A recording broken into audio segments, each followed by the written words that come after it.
स्वनिरीक्षक विपस्सी बनना है, आपको धम्म विचयिक विपस्सी बनना है और उपेक्षक विपस्सी बनना है। ये तीन चीजें साधने का ये ध्यान है। तो ध्यान में पहले आनापान, आना का अर्थ मैटर, पाना का अर्थ कॉन्शियसनेस, प्राण। तो इसका रिलेशन कैसा है ये जानने का है। बाहर पदार्थ कैसा है और चेतना कैसी है, हमारे भीतर पदार्थ कैसा है, चेतना कैसी, इसको जानना। तो ध्यान में श्वासानुपसना, फिर कायानुपसना, वेदनानुपसना, इंद्रियानुपसना, चित्तानुपसना और धम्मानुपसना, इतनी सारी चीजें विपसना के तहत हम करना है। ये स्टेप बाय स्टेप इवोल्यूशन है। स्टेप बाय स्टेप अवेयरनेस बढ़ाना है, स्टेप बाय स्टेप कॉन्शियसनेस बढ़ाना है, स्टेप बाय स्टेप हमको हमारे भीतर जो बोधि है वो बढ़ाना है। तो सबसे पहले आपको जो मेडिटेशन करते हैं श्वासों के ऊपर, ये गहराई में समझना पड़ेगा, गहराई से करना पड़ेगा, इसको वक्त देना पड़ेगा। और एक बार आपने ये चीज आ गई, सजगता कैसे धारण करना, सजग कैसे रहना, फिर मोमेंट टू मोमेंट आप सजग रहने की कोशिश करना। तो right from the beginning to end, सुबह जैसे जागते तो नींद तक सजग रहने की कोशिश करो। हाँ, हाँ, नहीं तो बैठ के हम कितना ध्यान करेंगे, 1 घंटा करेंगे, 2 घंटे करेंगे, फिर 22 घंटे क्या करेंगे। फिर अनकॉन्शियसली सेल्फ अनकॉन्शियस में जाएंगे, सेल्फ फॉरगेटफुलनेस में जाएंगे। तो इस तरह से कोशिश करना है कि हम 30 मिनट 40 मिनट भी मेडिटेशन करते, सजग रहने की कोशिश करते, समता में रहने की कोशिश करते। तो आपको ये करना है कि निरंतर मैं सजग कैसे रहूं। पैर भी उठाते तो सजग रहना है, आग भी बंद हो जाती तो सजग रहना है, हाथ भी उठाते तो सजग रहना है। हाँ, तो इस तरह से हमको ध्यान में जाना है। तो फिर ठीक है, आगे सब लोग। हाँ, फिर चालू कर हमको, सकते हैं। हाँ,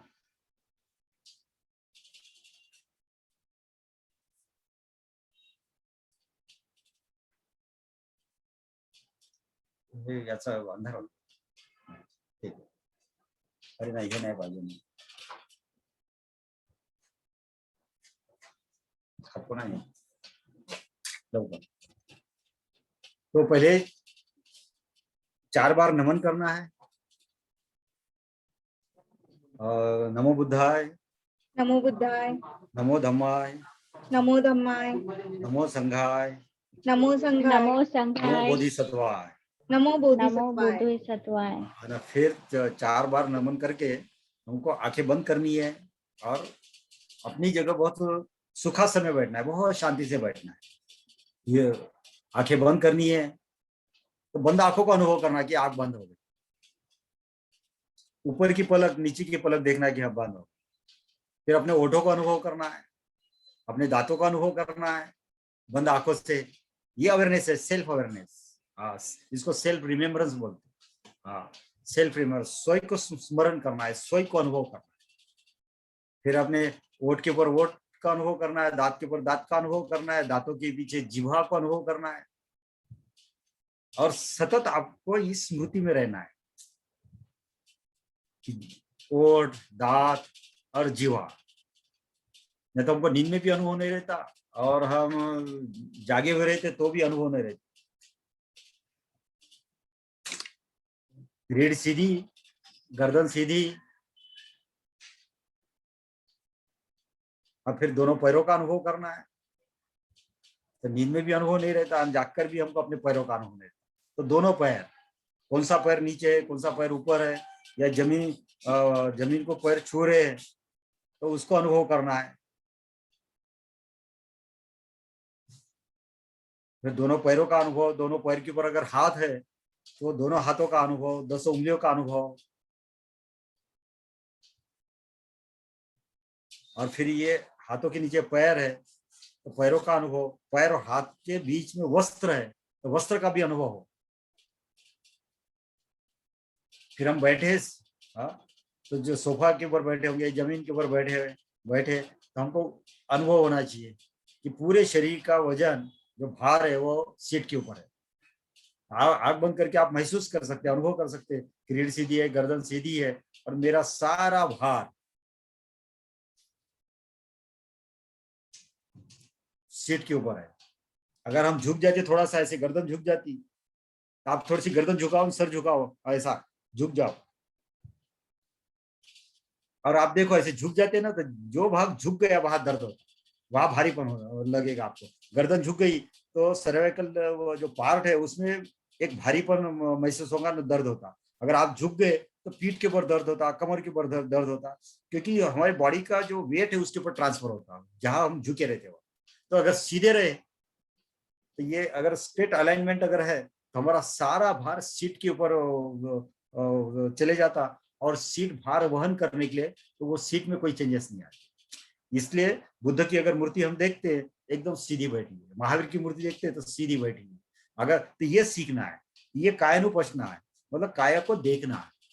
हम काय को देखते नहीं तो काम करते रहते घंटों, गर्दन झुकी रहती, पीठ झुकी रहती, कमर झुकी रहती, और फिर 5-10 साल में वहां स्पॉन्डिलोसिस होता, प्रोलैप्स इंटरवर्टिबल डिस्क नाम की बीमारी होती है, वहां रिजिडिटी रहती है, और कई तरह के पेन शुरू हो जाते हैं। फिर वो एक बार इसको वेजिंग ऑफ द वर्टिब्रिज बोलते हैं, तो फिर वो अगर डिजेनरेट हो जाते और घिस जाते वर्टिब्रिज एक दूसरे के से, अब तो फिर वो ठीक नहीं होते। फिर पेन किलर ले लो तो पेन किलर से और किडनी खराब हो जाती, लीवर माइंड खराब हो जाता, और उससे वो बीमारी ठीक नहीं होती। इसलिए ये सीखने का है।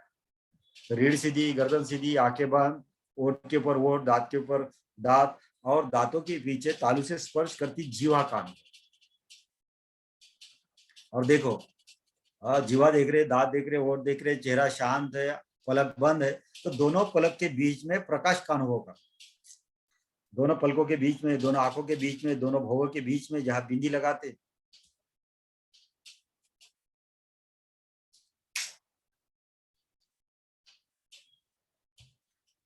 उस प्रकाश को अनुभव करना है। और फिर उस प्रकाश को अनुभव करते करते हमको श्वास को देखना है। श्वास भीतर जा रही, श्वास बाहर जा रही,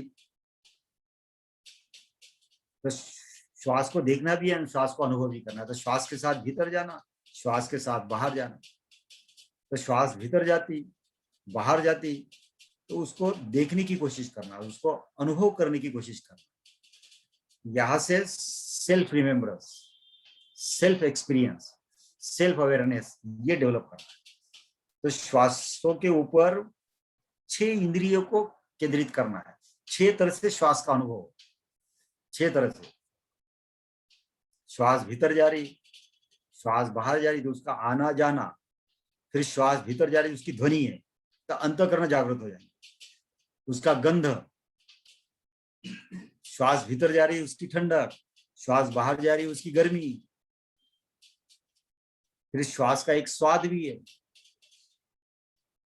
और फिर श्वास बाहर जाती तो नाक के नीचे ओठों के ऊपर स्पर्श करती, उसको भी अनुभव होगा। तो इससे क्या होगा, श्वास भीतर जा रही, बाहर जा रही, उसके ऊपर 5 इंद्रिया और 6वां मन भी लगाया, तो एक सेंसिटिवनेस, संवेदनशीलता जागृत हो जाती, एक परसेप्शन डेवलप हो जाता, एक एकाग्रता जागृत हो जाती। हमारा जो मन है विषयों में भाग रहा, अतीत में भाग रहा, भविष्य में भाग रहा, ये डिस्ट्रैक्शन ऑफ द माइंड खत्म हो जाता है।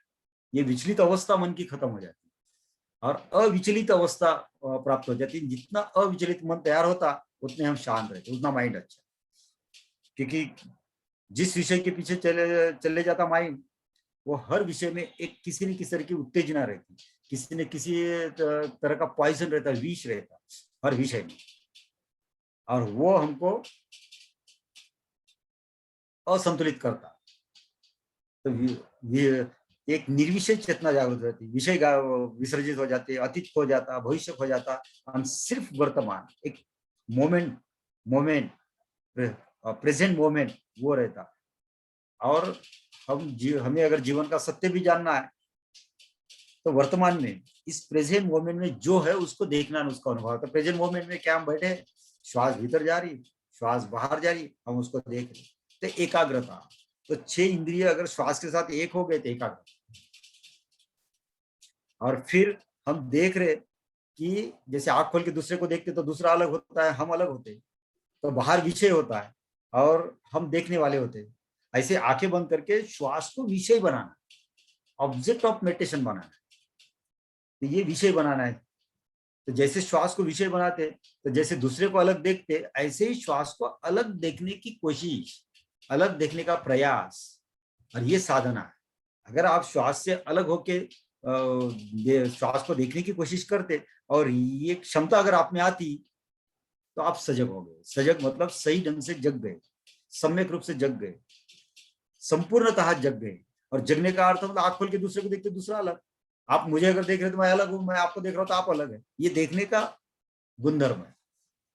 तो ऐसे ही आंख बंद करके खुद के श्वास को अगर देखे तो श्वास अलग होना चाहिए, अलग ऐसे लगना चाहिए कि नाक में ही है श्वास, ये ठंडी गर्मी उसका आना जाना, ये श्वास आ रही बाहर जा रही भीतर जा रही, ये सब नाक में है और मैं उसको देख रहा हूँ। तो दोनों आंखों के बीच में जो प्रकाश है उसको देख रहे तो ऐसा लगेगा कि श्वास आ रही जा रही, लेकिन दोनों आंखों के बीच में जो प्रकाश है, जो केंद्र है बोधि का जो आज्ञा केंद्र है, जो प्रज्ञा केंद्र है, जो बोधि का केंद्र है, वो आ भी नहीं रहा और जा भी नहीं रहा। तो दो चीजों का अनुभव करना है, एक आती जाती श्वास का, उसको जो देख रहा है, उसको जो अनुभव कर रहा है, बोधि का केंद्र, प्रज्ञा केंद्र, साक्षी तत्व, जो दोनों आंखों के बीच में जो प्रकाश है, उसमें हम देख रहे हैं। जैसे रात के अंधेरे में टॉर्च लगाते हैं तो चीजें अलग दिखती, हाँ, प्रकाश अलग रहता, चीजें अलग रहती, हम अलग रहते। तो ऐसे ही आपको प्रकाश को भी देखना है, आती जाती श्वास को भी देखना है। तो धीरे धीरे ऐसे लगेगा कि हमारे भीतर जो प्रकाश है दोनों आंखों के बीच में, बोधि का प्रकाश, वो जो केंद्र है देखने वाला, यथाभूत ज्ञान दर्शक केंद्र बोलते हैं उसको। हाँ, इसलिए कई बुद्ध की मूर्तियों में आप देखो दोनों आंखों के बीच में माथे के ऊपर एक उठा हुआ भाग दिखाते, एक केंद्र दिखाते हो, वो संकेतात्मक सिंबॉलिक है। तो ये इस तरह से आपको 1 मिनट 2 मिनट 3 मिनट 5 मिनट घंटों इसकी प्रैक्टिस करना पड़ेगा, इसकी साधना करना पड़ेगा, इसका प्रयास करना पड़ेगा। और इतना प्रयास करना पड़ेगा कि धीरे धीरे धीरे एक क्षण ऐसा है कि आपको प्रयास नहीं करना पड़ेगा, तो प्रयास शून्य प्रयास रहेगा, मतलब कुछ भी नहीं कर रहे हैं, बस सजग हो गए श्वास के प्रति। और फिर श्वास भीतर जा रही तो बाहर जा रही, तो उसका आना है जाना है, लेकिन जो देखने वाला है प्रकाश, वो आ भी नहीं रहा जा भी नहीं रहा। तो इसमें परिवर्तनशीलता, इसका आना जाना, और वो जो देख रहा वो आ भी नहीं रहा जा भी नहीं रहा। तो नित्य उपस्थिति प्रकाश की हमारे भीतर, और उस प्रकाश में श्वास का आना जाना। फिर दो चीजें, आना जाना दो चीजें, फिर दो चीजें, भीतर जाती ठंडक है, बाहर जाती गर्मी है। तो हम वहां अनुभव कर रहे हैं ये नाक में ठंडक है, नाक में गर्मी है, लेकिन ठंडी गर्मी के पार वो प्रकाश केंद्र है। हाँ, तो इस तरह का फिर दो चीजें, फिर कोई श्वास भीतर जाती तो एक गंध रहती, श्वास बाहर जाती तो गंधहीन, तो गंध और गंधहीनता, ये दो चीजें। तो इस तरह से दो चीजों का अनुभव करना, और फिर हमको पता चलता कि दो चीजों के पार एक तीसरी चीज है। हाँ, और वो तीसरी जो चीज है वो साक्षी तत्व है, वो हमारे भीतर का बुद्धंग है, हमारे भीतर बोधि का केंद्र है, वो साक्षी का केंद्र है, वो यथाभूत ज्ञान दर्शन है। तो ये दो चीजें हमको देखने का। फिर श्वास भीतर जाती तो आप अनुभव करो कि दोनों कंधे ऊपर उठ जाते। अगर सजग नहीं रहे तो कंधों का अनुभव नहीं होता। तो आंख बंद करो, देखो कंधे ऊपर उठते, अब जैसे कंधे ऊपर उठते तो कंधे के ऊपर जो वस्त्र है वो भी ऊपर चले जाते, उसका भी अनुभव कर सकते, वो भी खींचे जाते, हाँ, वो भी तन जाते, तो उसका भी स्पर्श हमको अनुभव होता। तो एक साथ कंधे ऊपर उठते, फिर बैठते, फिर अपना चेस्ट देखो, छाती देखो, छाती वर्तुलाकार फैलती, सिकुड़ जाती, जैसे फैल जाती तो कपड़े तन जाते, और सिकुड़ जाती तो फिर वस्त्र ढीले हो जाते। ये छाती का फैलना, सिकुड़ना, वस्त्र का स्पर्श, ये पूरा अनुभव का। फिर श्वास जाती नाभि में तो नाभि ऊपर उठती, श्वास बाहर जाती तो नाभि बैठती, निरंतर परिवर्तन। तो इस तरह से श्वास को देखने का, तो पहले जोर से लेना, फिर जोर से छोड़ना। तो 5 मिनट अगर 10 मिनट आपको इसकी साधना की तो गहरी श्वास लिया तो ऑक्सीजन भीतर ज्यादा जाता, जोर से श्वास छोड़ी तो कार्बन डाइऑक्साइड भीतर चले जाता, और गहरी श्वास अगर भीतर गई तो उतना ऑक्सीजन ज्यादा, प्राण शक्ति ज्यादा, तो आदमी प्राणवान होता। और ये गहराई से अगर करते गए फिर आपको अनुभव होगा कि पूरा शरीर ही श्वास है। हाँ, लेकिन हमारा परसेप्शन लिमिटेड है, हम उतना अनुभव नहीं कर सकते। लेकिन महासतिपट्ठन सूत्र में बुद्ध ने बताया हुआ कि एक ही श्वास में पूरा शरीर पता चलता कि श्वास ले रहा। और वैसे भी ये श्वास लेते तो लंग्स में जाता, लंग्स में ऑक्सीजन ब्लड में मिक्सअप हो जाता, फिर वो हार्ट में जाता, वो ऑक्सीजनेटेड ब्लड पूरे शरीर को सप्लाई करता, एक एक पेशी तक। तो हर पेशी श्वास लेती है, उनको ऑक्सीजन लेती है। हाँ, तो ये गहरा परसेप्शन अगर हम निर्माण करते तो हमको पता चलेगा। तो इस तरह से एक ही श्वास में श्वास भीतर जा रही, नाक से लेके कंधे, छाती, पेट, नाभि, नाभि से लेके फिर नाक, और नाक से श्वास बाहर जा रही है वोट, ये पूरे वर्तुल को देखना। और फिर धीरे धीरे नैसर्गिक श्वास ले भी नहीं रहे, छोड़ भी नहीं रहे, तो नैसर्गिक श्वास। लेकिन इसके लिए गहन अभ्यास करना पड़ेगा। अगर हम इसका अभ्यास नहीं करते तो जैसे आंख बंद करते श्वास को देखते तो ऐसा लगता कि मैं श्वास ले रहा हूँ, मैं श्वास छोड़ रहा हूँ, ऐसा लगता इनिशियली। लेकिन मैं श्वास ले नहीं रहा हूँ, मैं छोड़ भी नहीं रहा हूँ। नींद में मैं श्वास नहीं लेता, कोमेटोज आदमी श्वास नहीं लेता। तो इस तरह से श्वास को देखना, तो श्वास के ऊपर एकाग्रता, फिर सजगता। बस सजगता अर्थ श्वास अलग, मैं अलग। एकाग्रता अर्थ मैं श्वास के साथ एक हो गया, सब विषय मिट गए बाहर के, सब संसार मिट गया, सब कुछ भी नहीं है मन में, शब्द शून्य, विचार शून्य, विकल्प शून्य अवस्था आ गई। मैं स्त्री हूँ कि पुरुष, ये भी इसका भी विसर्जन हो जाता है, ये भी चीजें नहीं रहती। बस एक श्वास रहती है, मैं रहता है, एक हो जाता है, एकाग्रता। फिर सजगता मतलब श्वास अलग, मैं अलग। और फिर श्वास भीतर जा रही, नाक से लेके नाभि तक, नाभि से लेके नाक तक, ओठ, फिर नाक, नाभि, और धीरे धीरे फिर ये श्वास दो पैरों में जा रही, दोनों हाथों में जा रही। तो पूरा शरीर श्वास ले रहा, पूरा शरीर श्वास छोड़ रहा, ऐसा अनुभव। तो श्वास के साथ चले जाना, दोनों पैरों तक 10 उंगलियां, दोनों हाथ 10 उंगलियां। ये बुद्ध का एक प्रयोजन है कि श्वास से एकाग्रता कैसे साधना, फिर सजगता कैसे साधना, फिर ये श्वास के माध्यम से ही एक केंद्र, सजग केंद्र कैसे जागृत करना।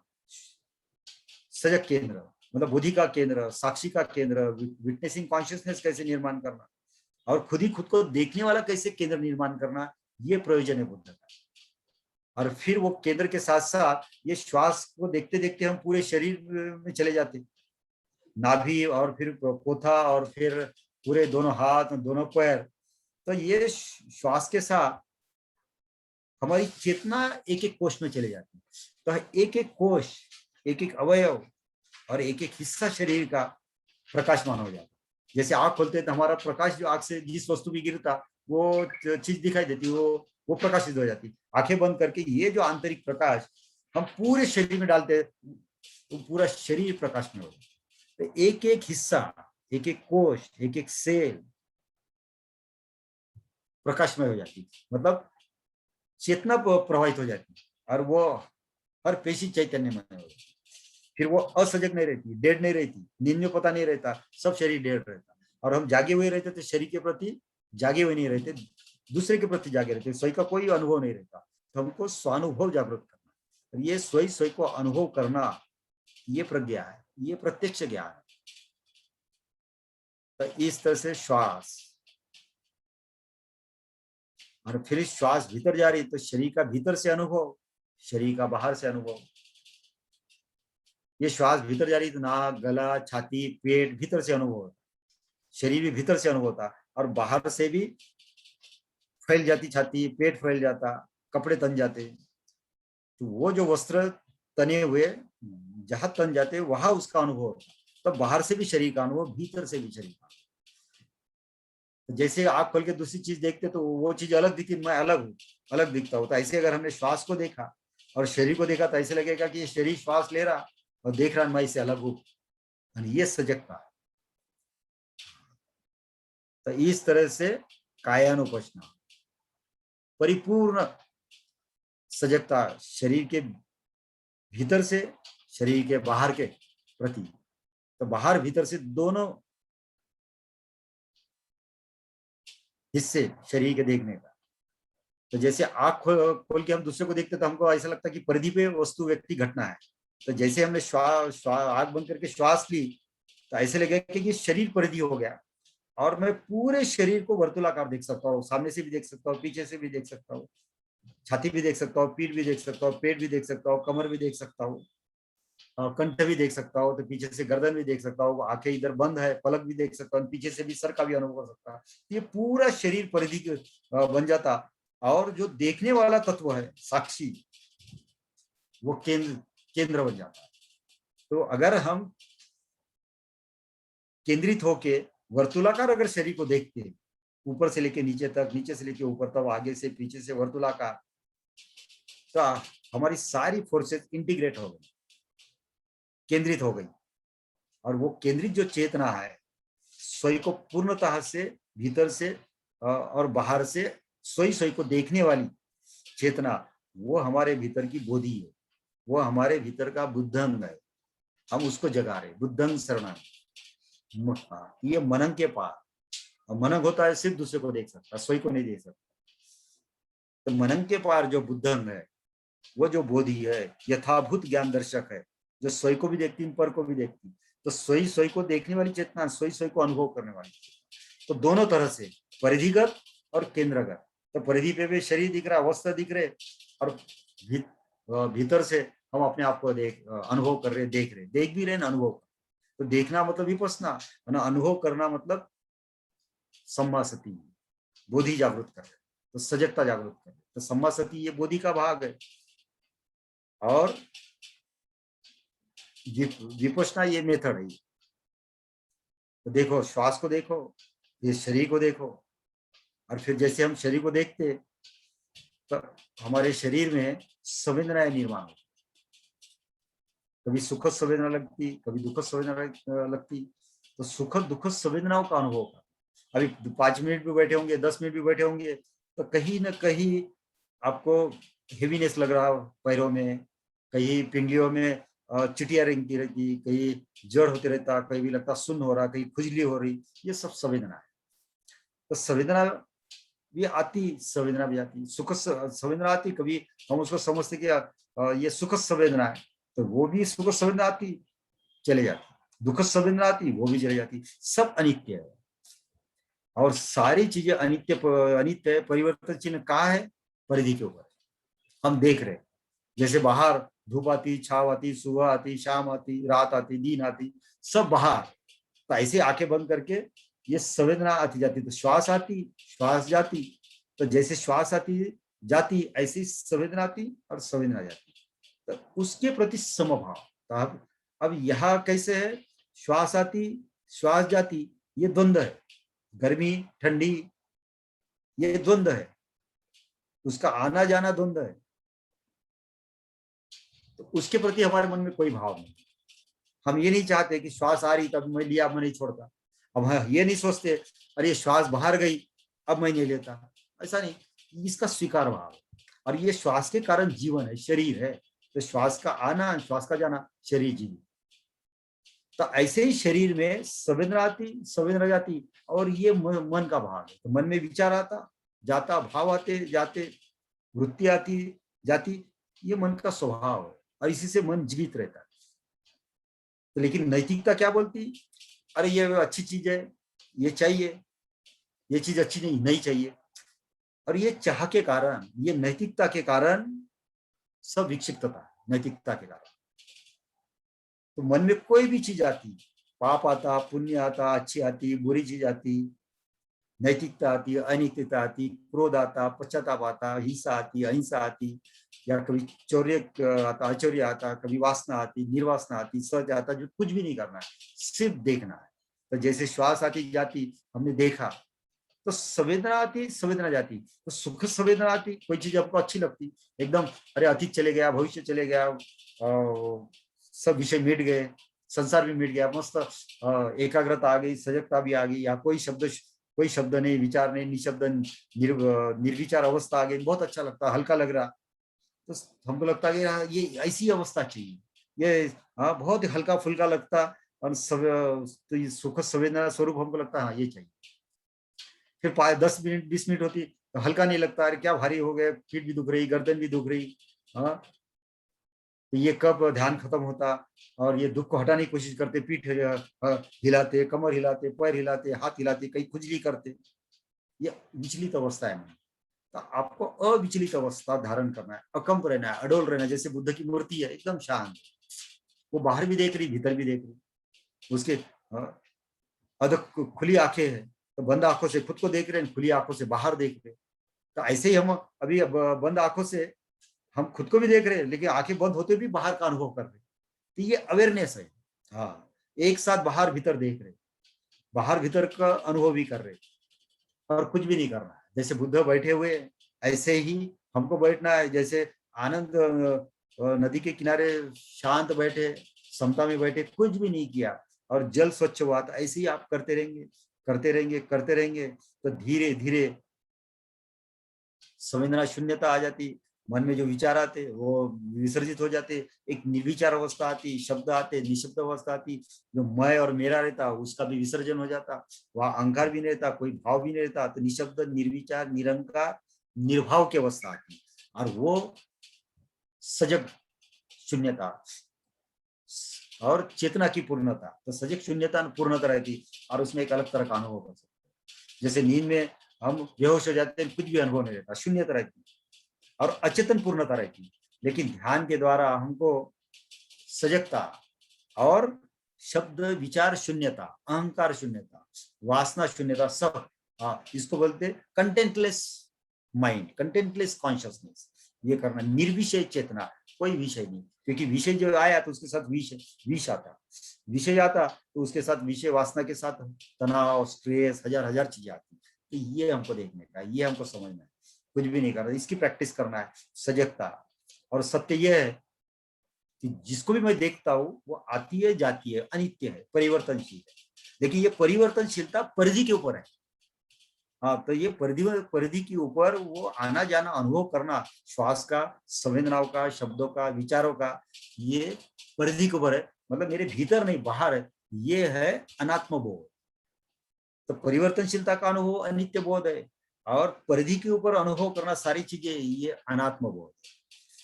और इन किसी भी चीज से हम जुड़ जाते तो दुख में चले जाते, तो दुख का बोध। तुम खुजली करो तो थोड़ा सा अच्छा लगेगा, फिर खुजली, हाँ, फिर उत्तेजित हो जाएंगे, फिर हम विचलित हो जाएंगे, फिर दुख में चलेंगे, फिर खुजली करेंगे।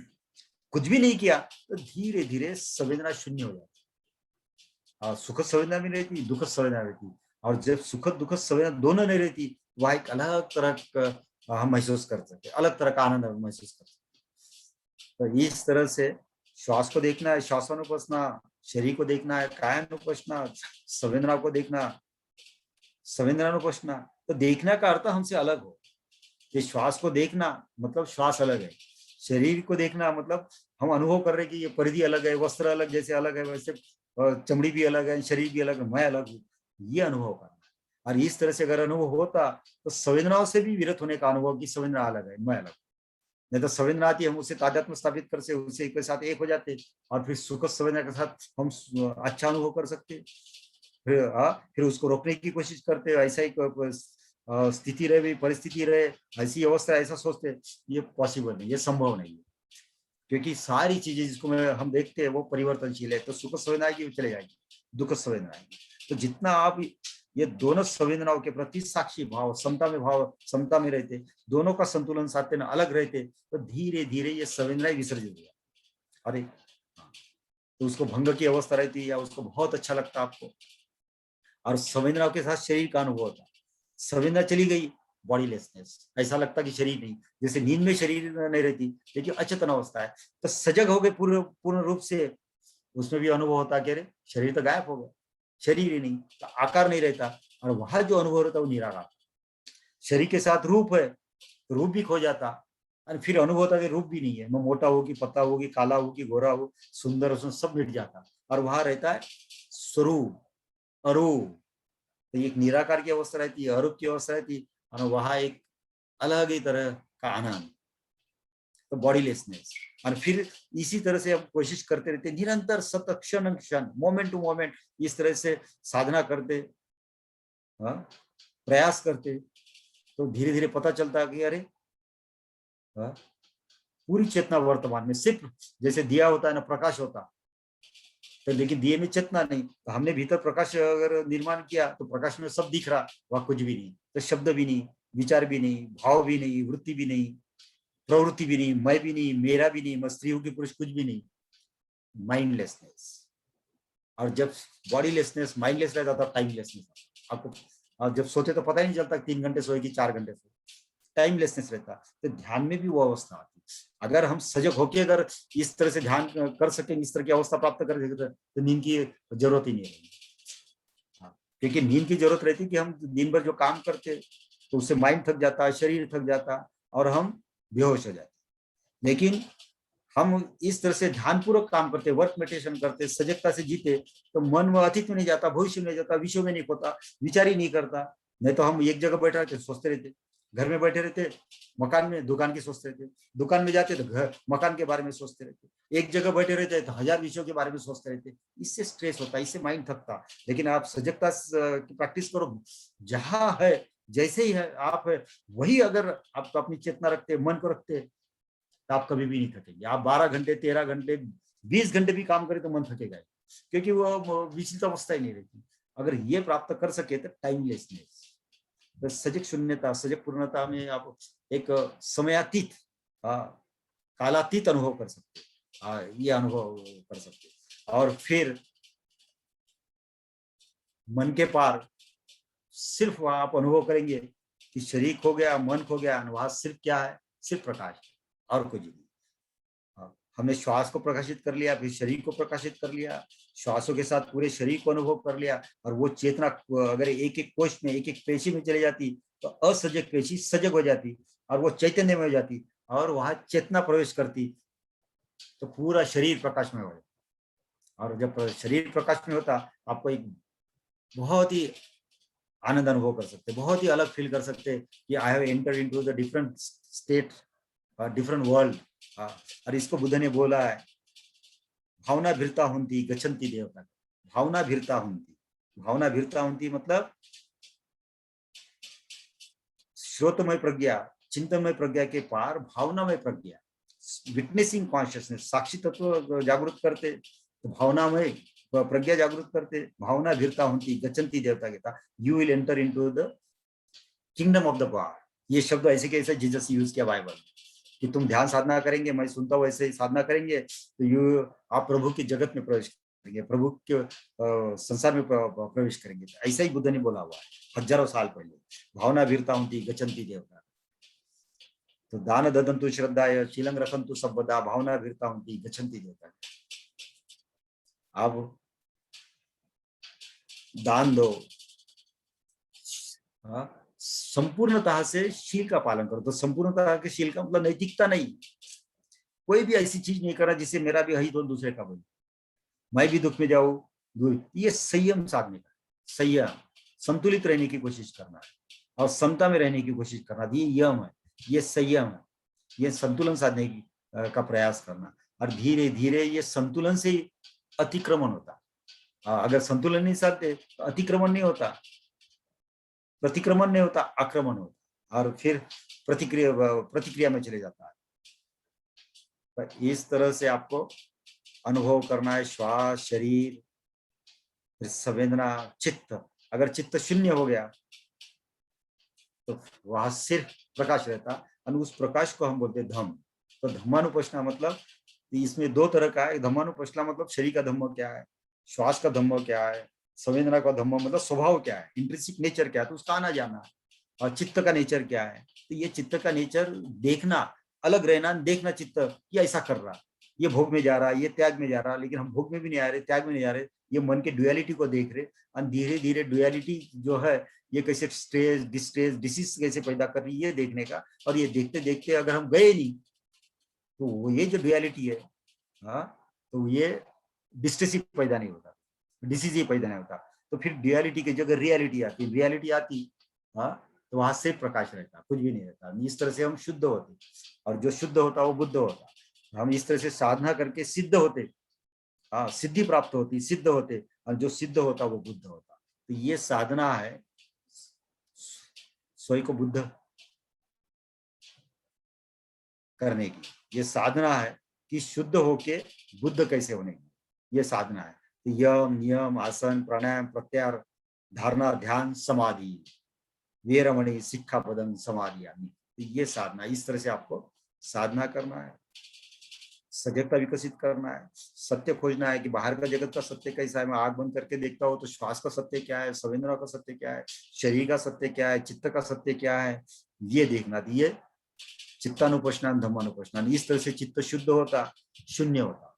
और जब चित्त शुद्ध होता है, शून्य होता, तो चित्त ही नहीं रहता। तो वो सारी ऊर्जा शरीर की, मन की कॉन्शियसनेस में विलीन हो जाती है। वहां सिर्फ कॉन्शियसनेस रहती है, सिर्फ कॉन्शियसनेस। और उस कॉन्शियस अवस्था को हम बोलते हैं निर्वाण, उस कॉन्शियसनेस अवस्था को हम बोलते हैं समाधि, उस कॉन्शियसनेस अवस्था को हम बोलते हैं बुद्धत्व, एनलाइटनमेंट। एनलाइटनमेंट बस, एनलाइटनमेंट होने की ये प्रक्रिया है। तो श्वास के प्रति एनलाइटनमेंट, श्वास को प्रकाशित करना, शरीर को प्रकाशित करना, फिर भीतर जाके सूक्ष्मतः संवेदनाओं को प्रकाशित करना, फिर विज्ञान संज्ञा संवेदना संस्कार, ये मन कैसे वर्तुलाकार घूमता घुमाता और हमको बंधन में रखता, गुलामी में रखता, तो इसकी गुलामी तोड़ना। तो ये मन के गुलामी है, मन का जो वर्तुल है उससे बाहर निकल। और इस तरह से आप देखो, अनुभव करो। और अगर आपने कुछ भी हाथ नहीं हिलाया, पैर नहीं हिलाया, आंख नहीं खोली, तो आपको अनुभव होगा। तो धीरे धीरे ये आपको प्रयास करने से पता चलेगा कि 10 मिनट में ही, 10 मिनट भी हम ध्यान साधना नहीं कर सकते, 20 मिनट भी नहीं कर सकते, आधा घंटा भी बहुत कठिन है। लेकिन ऐसे ऐसा कहा जा सकता, या ऐसा कहते हैं कि अगर 1 घंटा इस तरह से अकम अडोल अवस्था में बैठ के हाँ हम साधना करते, तो आपको सिद्धि प्राप्त होगी। आप प्रयास शून्य सजगता में और ध्यान में चले जाएंगे।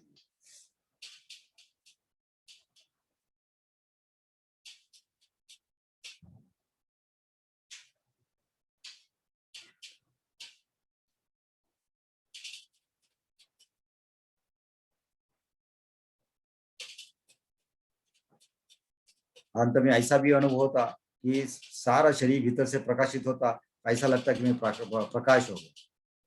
ऐसे लगता कि जैसे बूंद सागर में गिर जाती, मैं सागर हो, असीम अनंत मैं प्रकाश हो गया हूँ। मैं, ये जो परिधि टूट गई है, परिधि है नहीं, मैं बिना परिधि का हूँ। तो ऐसे लगेगा कि बस ये कॉन्शियस इतना विस्तृत हो गया, इतना फैल गया, असीम हो गया कि मैं आकाश हो गया हूँ, प्रकाश हो गया हूँ। और ना यहाँ मैं हूँ न मेरा हूँ, फिर जो भी है तो मेरे भीतर सब है, मैं सबके भीतर मैं हूँ। ये बुद्ध का अनुभव है कि मैं बुद्ध ऐसा अनुभव करते कि सब मेरे भीतर है, सबके मैं भीतर हूँ। तो जैसे ओशनिक कॉन्शियसनेस, कॉस्मिक कॉन्शियसनेस, और फिर उनके मन में सबके प्रति करुणा, सबके प्रति मैत्री, सबके प्रति मुदिता और समता का भाव। और फिर वो करुणावश मैत्रीवश अज्ञानी लोगों को ज्ञान कैसे प्राप्त करना, ज्ञान के मार्ग पे कैसे चलना, ध्यान कैसे करना, ध्यान से ज्ञान कैसे प्राप्त करना, ज्ञान से फिर अतिक्रमण कैसे करना, फिर विसर्जन कैसे करना, फिर रूपांतरण कैसे करना, बुद्ध कैसे बनाना, इसकी शाश्वत शिक्षा देते हैं। ये सनातन शिक्षा है। ए सधम्मो सनातन, ए सधम्मो सनातन, ए सधम्मो सनातन।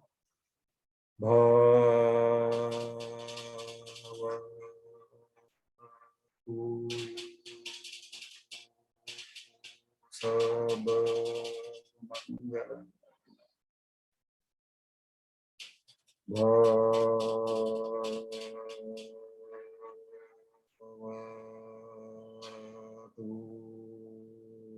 सब मंगल भवतु,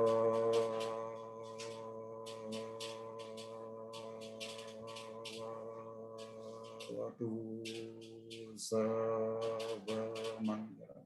सबका मंगल हो, सबका मंगल हो, सब सुखी हो, समर्थ हो, समृद्ध हो, प्रबुद्ध हो, निर्वाण का प्राप्त हो। नमो बुद्धाय। जय हिंद।